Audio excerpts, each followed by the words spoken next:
Hey there, you guys. I want to talk about something really quickly. I've seen, I saw a short, one of the YouTube shorts that, some people review shorts and stuff, like YouTube shorts, so they get stuff off of TikTok or whatever. And then they make it as a YouTube short and review it. One person that does it a lot is Anton Daniels. That's how I came to know of his channel, because he does that a lot. I don't think I've ever looked at his content, what he actually made. I don't know if he's even done lives or made longer videos, because I always see a lot of shorts by him and I just click on those. But anyway, in one of the shorts, it was about a woman talking about how a lot of black women, a lot of the younger black women today are disgusting, right? Now, let me tell you something. I can agree with that, but the way she said it is as if she was really judging them. She was judging them. This is probably a millennial. I don't even think this lady is Generation X, and she could be, but she could be either Generation X or older millennial. Like, older millennial, like such as like a 45 or something. You know what I mean? 45 is still a millennial. Okay, but I can agree that a lot of the ladies today are trash, but not in a judgmental way of saying it. I'm going to tell you why. Because they are a product of their culture. So my thing is, some of these black women that want to provide correction, that's why I feel like a lot of black women cannot help other black women. I think black women in general, now not every single individual person, in general, black women are very negative to me. Black women are negative. I don't even do well with having black women as friends, okay? The way this woman criticized these young ladies today it was very judgmental, as if they came out the womb like that, as if the culture didn't create this type of atmosphere. See, the black community has a problem with accountability. They have a problem with accountability. And I'm going to go back to C. Dolores Tucker. And I wish I was a filmmaker, because I would do a documentary on C. Dolores Tucker. Deloris Tucker. C. Dolores Tucker. Okay? She waged war against gangster rap music. Now, she wasn't even a boomer. I think she's from the silent generation. She was like the age of Martin Luther King Jr. She might have been older than he was. He was 29 when he died. She could have been older than him. But she's older than the boomer generation, okay?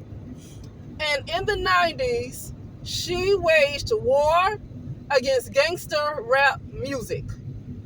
She knew what that music was going to do to the community. Let me make a left turn. I know I'm not doing it right, but okay. She knew, and one of the clips that I put on my video, and I had to just delete it and stuff, because it is completely like a whole different, like I didn't like provide commentary, like in between or anything like that. So I had to kind of take that down. If I ever want to monetize my channel, I had to get rid of that video. But but I can always find it online. And I want to go through, one of these days I might do that, to talk about how the black community, I'm not going to even say we. Because I'm just at the point I see myself as a soul. I don't try to see myself as part of just one little community. You know what I mean? Like part of the white community, black community, Latin community. I don't want to just limit myself to just a community like that, right? Because I'm much bigger than a black community. My soul is much bigger than the black community. Okay? But anyway, the point is, though, I want to review that one day and talk about how the black community got here. Because if you want to go on the way she talked about these ladies, like, you guys are disgusting. You are disgusting. I can agree that the black women today, these young women, they're unrecognizable. They're not. They are nothing like the women of older generations. But you know, the women of older generations got criticized too. See, that's the problem.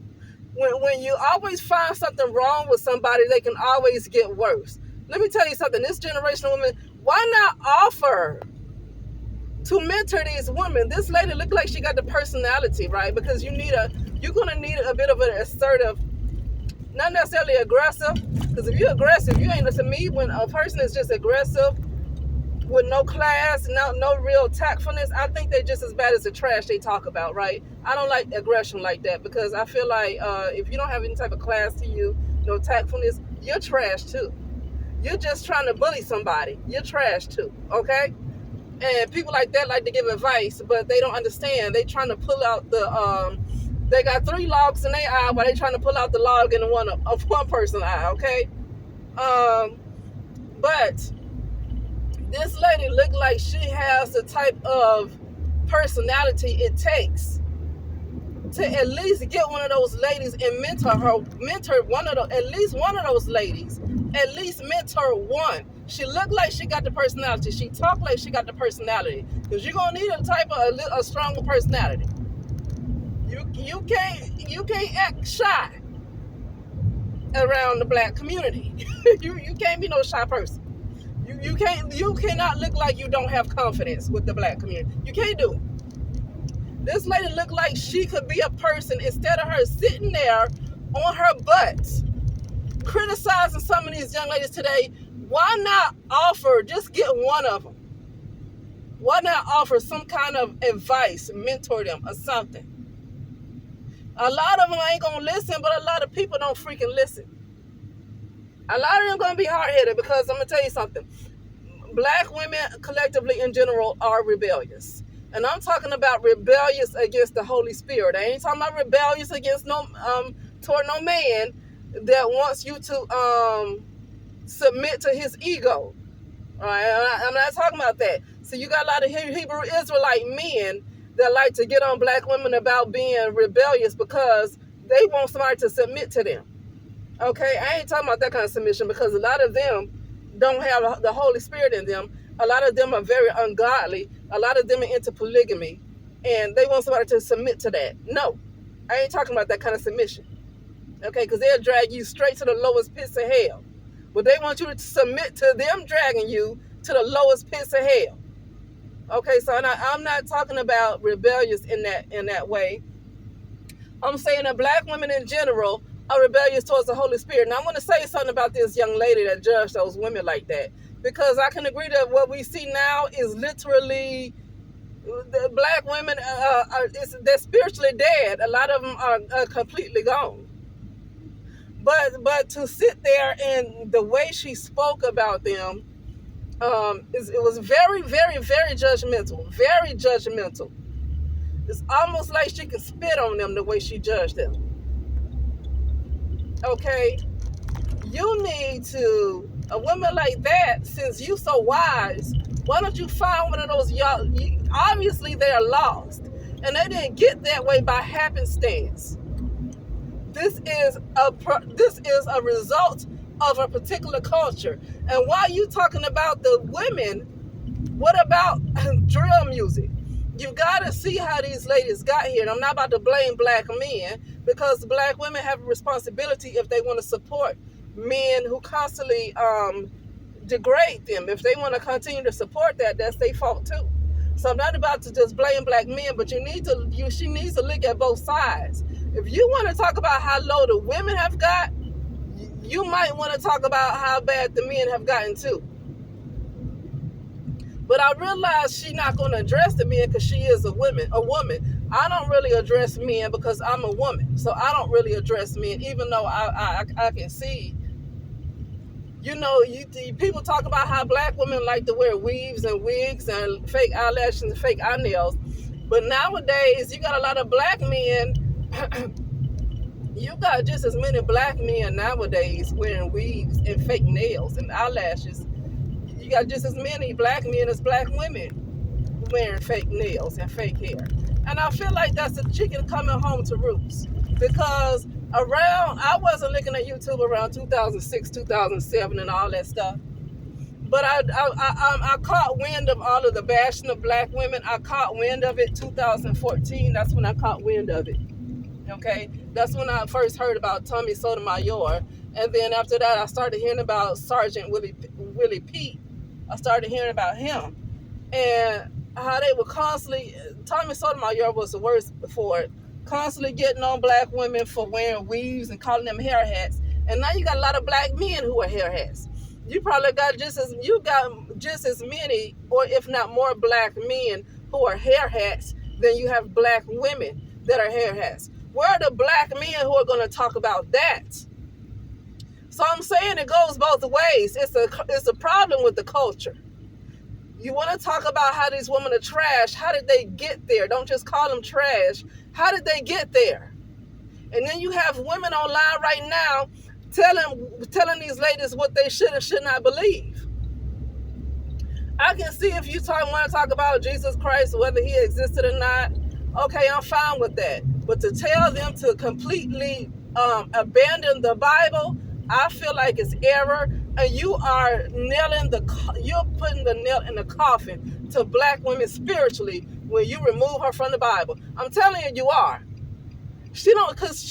When you got to learn how to read the Bible with your spirit, when you get to the point where you're going to get out of reading it with your head and taking everything at face value and seeing it esoterically for what it is. And once you learn how to do that, it's going to be a lot of value up in it.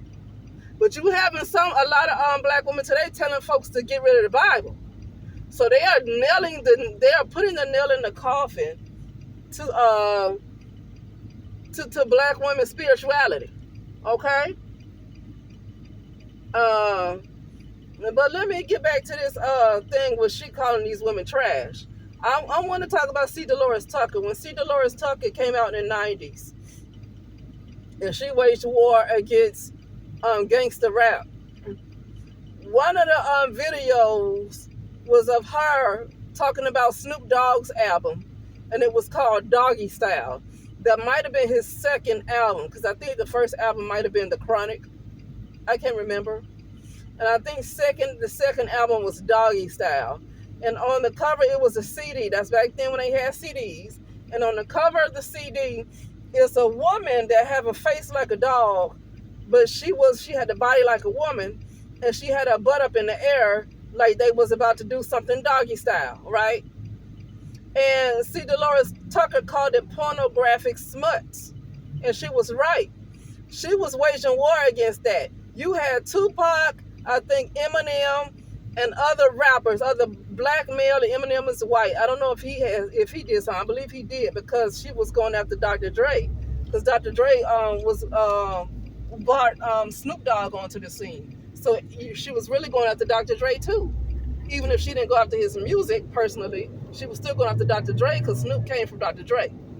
And so I believe Eminem came from Dr. Dre. And I believe Eminem talked about C. Dolores Tucker, dogged him on his album. I believe Tupac Shakur talked about C. Dolores. A lot of these black male rappers dogged out C. Dolores Tucker, called her all kinds of disrespecting an elderly woman on their rap albums. Where were the women of Generation X and the boomers that had a problem with this disrespect? Because I'm getting somewhere and talking about how these women became trash. Where were the women of Generation X, or even the boomers? Because you have boomers that still listen to Tupac.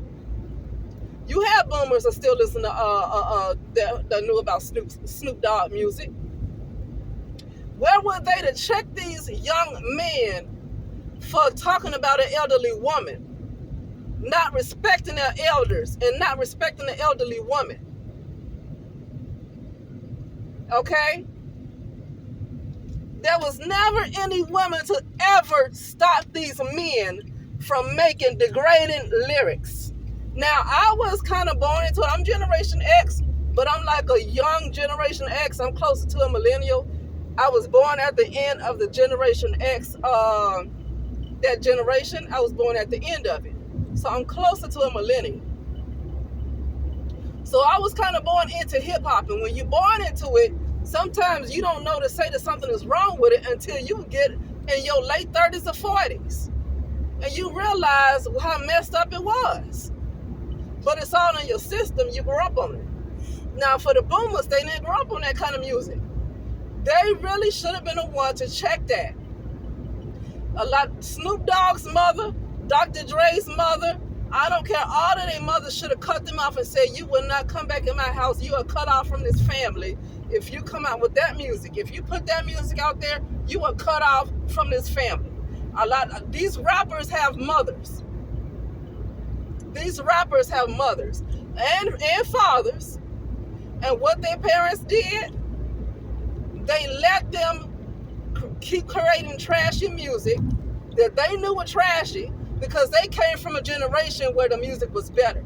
They came from a generation of Earth, Wind, and Fire. They came from the generation of Minnie Riperton. They came from the generation of what else? Just better music, right? Better music. You know all of them. Temptations. You can name all of them, right? They came from a generation where the music was a whole lot better. Now, my generation was Mint Condition and, Boys and Men. That's my generation. That was still some really good music. But it's still, well, a lot of these, it's still not like Earth, Wind, and Fire, because the reason why they're not like Earth, Wind, and Fire, now they have the vocals that can compare to Earth, Wind, and Fire and the Temptations. They might have the vocals. But Earth, Wind, and Fire, they were conscious like a mother.